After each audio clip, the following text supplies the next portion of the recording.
Bienvenidos a la videoconferencia dentro del segundo Mujeres en la Ciencia CIERMI 2020. Voy a realizar la presentación del capítulo del libro Biopolímeros Principio a Fin.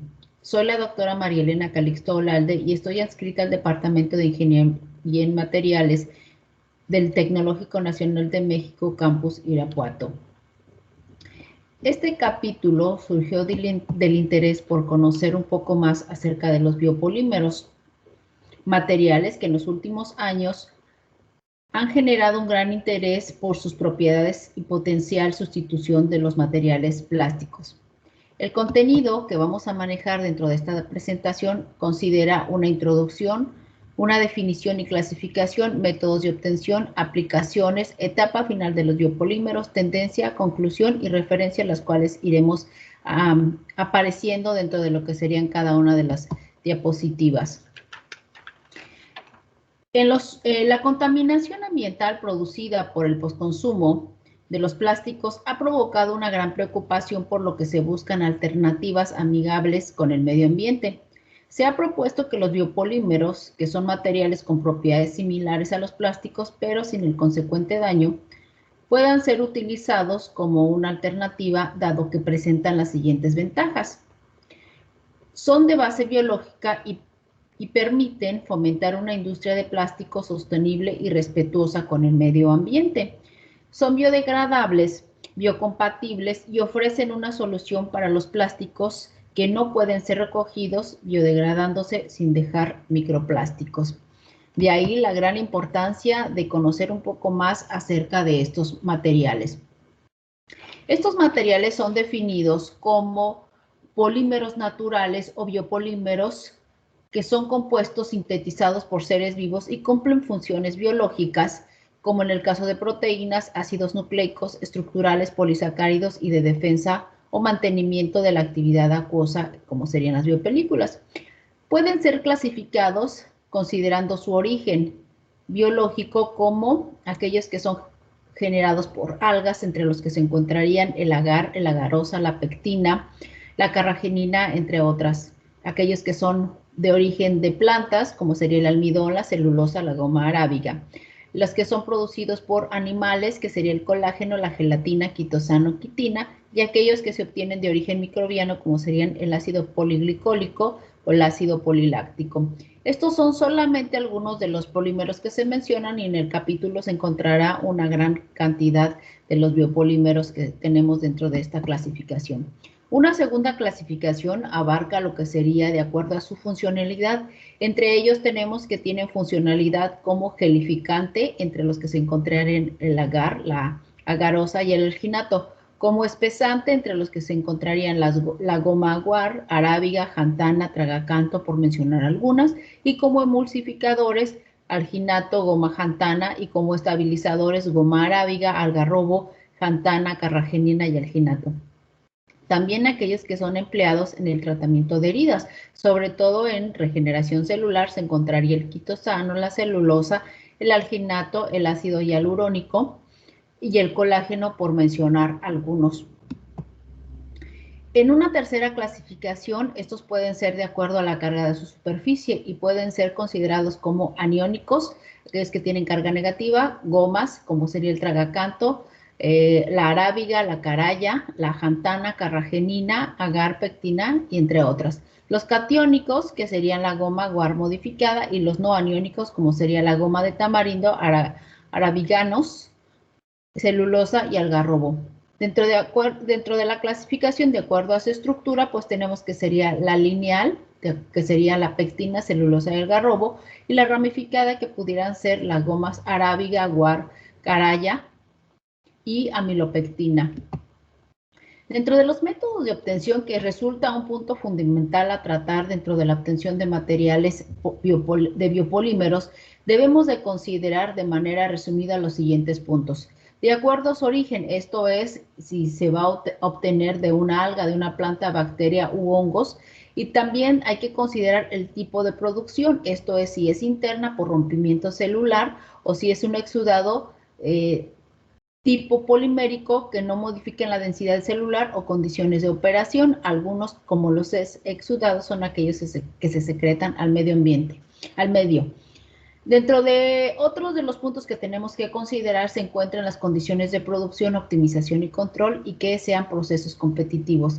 Son de las consideraciones que se deben de obtener para los métodos de obtención.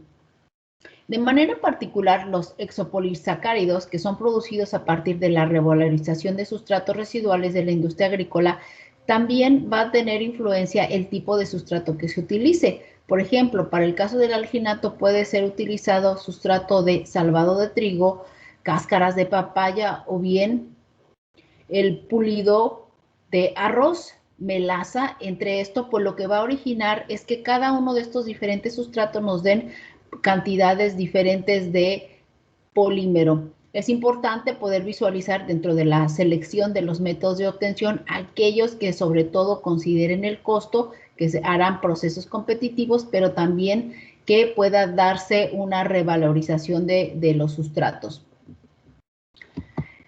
Dentro de estos métodos de obtención también se debe de considerar, como habíamos mencionado, el tipo de microorganismo que se utilice, así como en combinación con los sustratos. Estas dos variables nos permiten obtener ventajas y con ello optimizar los procesos de tal manera que puedan ser competitivos. En la producción de polihidroxialcanoato se tienen diferentes tipos de microorganismos como pudieran ser la Pseudomonas hepacia, utilizando como sustrato álamo, pretratamiento por explosión de vapor, en las cuales se obtiene el polímero de polihidroxibutarato, en el cual se obtiene una proporción de 1.56 gramos por litro, comparado que cuando se utiliza un microorganismo de Bucodeleria cepacia, obtenemos que se utiliza como sustrato bagazo de caña, pretratamiento ácido, se obtendría una cantidad que sería prácticamente 10 veces mayor que la obtenida con el álamo. Aquí podemos ver las diferencias en cuanto al uso de sustratos. Y con ello, pues, es utilizar condiciones que puedan darnos los mejores procesos y que puedan ser más competitivos. Es muy importante que se pueda visualizar las diferentes variables involucradas dentro de los métodos de producción. Con ello, pues podemos ir visualizando que en los últimos años se ha tenido una amplia investigación acerca de este tema, tratando de optimizar diferentes procesos con tal de llevarlos a ser procesos competitivos. Una vez que ya nosotros conocemos un poco acerca de los diferentes métodos de producción y las consideraciones que debemos de tener para el desarrollo de estos biopolímeros, pues es importante también saber las aplicaciones que estos pueden tener. Este tipo de aplicaciones dependerá del precio al consumidor y el rendimiento del producto. En este sentido, los biopolímeros pueden reemplazar o al menos reducir la dependencia de los productos petroquímicos al poseer propiedades similares de acuerdo a su aplicación, pero sin el daño de la contaminación. Las propiedades mecánicas y el porcentaje de cristalización dependerá principalmente del peso molecular y la composición estereoquímica de la cadena principal. Como ejemplo, se ha demostrado que el módulo del PLA aumenta en un factor de 2 cuando el peso molecular se eleva de 50 a 100 kilodaltons. Son de los factores que van a influir dentro de las aplicaciones. Con ellos podemos relacionar lo que sería estructura propiedades. Entre las propiedades mecánicas, como la resistencia al impacto, el PLA pueden ser mejoradas mediante la mezcla con otros biopolímeros, como sería los polihidroxialcanoatos en un porcentaje del 20%. Esto quiere decir que algunos materiales dentro de los mismos biopolímeros requieren de hacer ciertas mezclas para poder llegar a cumplir con ciertas propiedades y sobre todo poder ser materiales aptos para sustituir a materiales plásticos de origen sintético. Dentro de esta tabla lo que nosotros vamos a ir viendo es precisamente la comparación en cuanto a las propiedades que se tienen de los polihidroxialcanoatos en copolímero comparado con el polietileno. Podemos ver dentro de las propiedades que tiene que sobre todo el porcentaje de formación entre estos dos, entre el copolímero y el polietileno de baja densidad tiene valores muy similares, lo cual lo puede llevar a ser considerado como un material que pudiera sustituir el copolímero de polihidroxialcanoato al polietileno de baja densidad y con ello, bueno, se perfila precisamente como un material que pudiera ser un sustituto adecuado. Si comparamos el módulo de Young, pues básicamente no hay diferencia en estos dos materiales, lo cual prácticamente pues pudiera ser el sustento en el cual podamos decir que efectivamente sería viable la sustitución del polihidroxialcanoato en forma de copolímero que va a sustituir al polietileno de baja densidad. Dentro de la etapa final de los biopolímeros es muy importante conocer algunos de los conceptos que se manejan precisamente. La etapa de final de los biopolímeros es lo que considera el proceso de cómo se va a disponer finalmente de ellos. Los biopolímeros son generalmente biodegradables, pero la difusión de la tecnología del compostaje es un requisito previo para su desarrollo. Esto es, vamos a entrar en algunos conceptos para poder entender cada una de lo que estamos hablando. La biodegradabilidad está relacionada con la estructura química y consiste en la descomposición de la materia como resultado de la actividad de microorganismos como hongos y bacterias, que típicamente secretan enzimas que exciden sobre los enlaces químicos específicos o realizan acciones químicas muy específicas, lo que conduce a productos de menor peso molecular que luego pueden ser utilizados en otros procesos por otros organismos. En lo que se refiere al concepto de compostaje, este es un proceso natural por el cual el material orgánico se descompone en una sustancia similar al suelo llamado humus, un acondicionador del suelo y el cual la descomposición se realiza principalmente por microorganismos mesofílicos y termofílicos, que incluyen bacterias, hongos y actinomicetos. Es importante, dentro de lo que sería la etapa final de los biopolímeros, hablar de la evaluación de la biodegradabilidad. Estas pruebas que se realizan bajo diferentes escenarios y condiciones controladas, para su elección se considera lo que se desea analizar. Vamos a revisar estas 4 y la primera sería la simulación en relleno sanitario en condiciones anaerobias. Estas se utilizan bacterias aerobias y son extraídas de lodos residuales, las cuales deben de tener una cierta maduración que al menos debe de ser de 6 meses.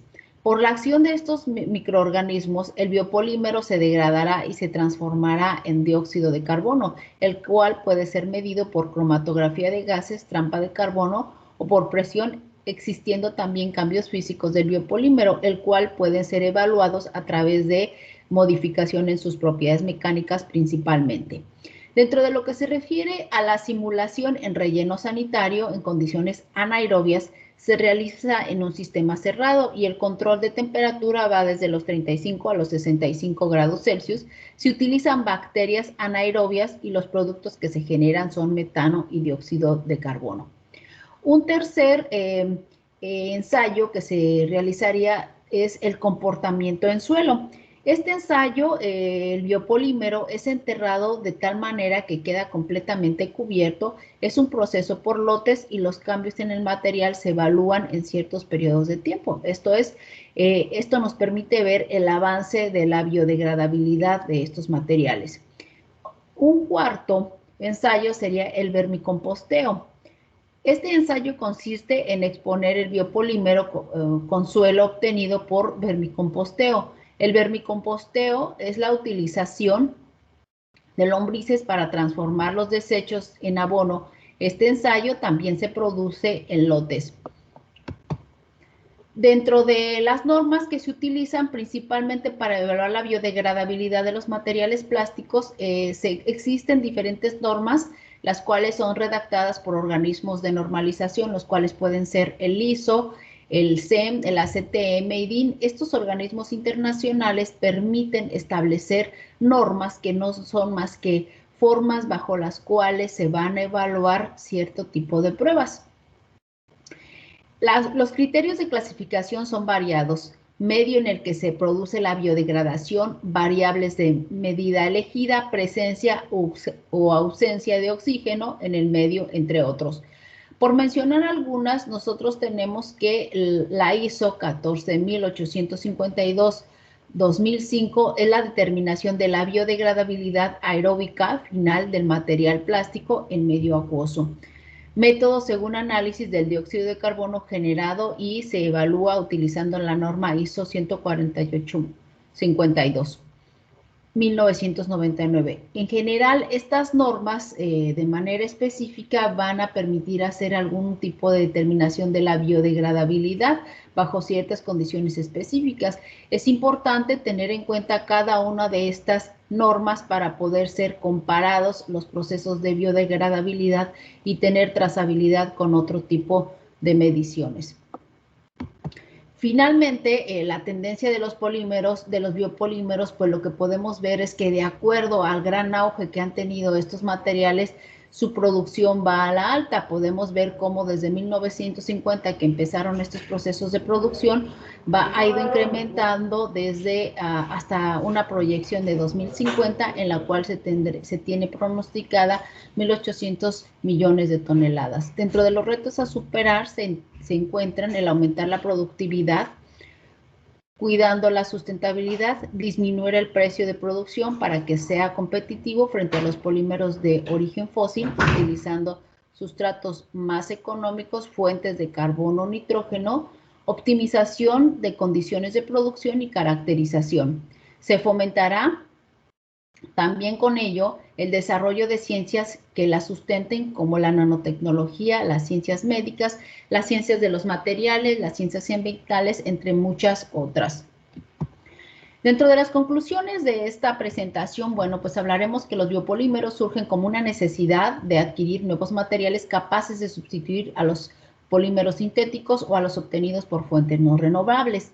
También que la búsqueda de estos nuevos materiales ha llevado al descubrimiento de organismos productores y al empleo de nuevas fuentes vegetales, así como la descripción de polisacáridos o combinación de biomoléculas capaces de modificar las propiedades rheológicas, elásticas y de soporte en los productos en donde se aplica, dando la pauta a una gama de aplicaciones en diversos sectores, como el médico, industrial, farmacéutico, entre otros.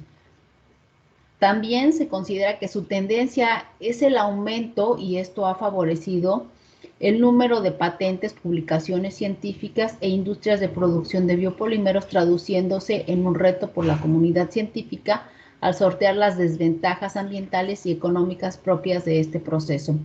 Esta presentación pretende dar una introducción a lo que se verá dentro del capítulo y sobre todo la cantidad de información que se maneja pues es muy grande y se busca con ello pues crear un interés dentro de lo que sería este capítulo.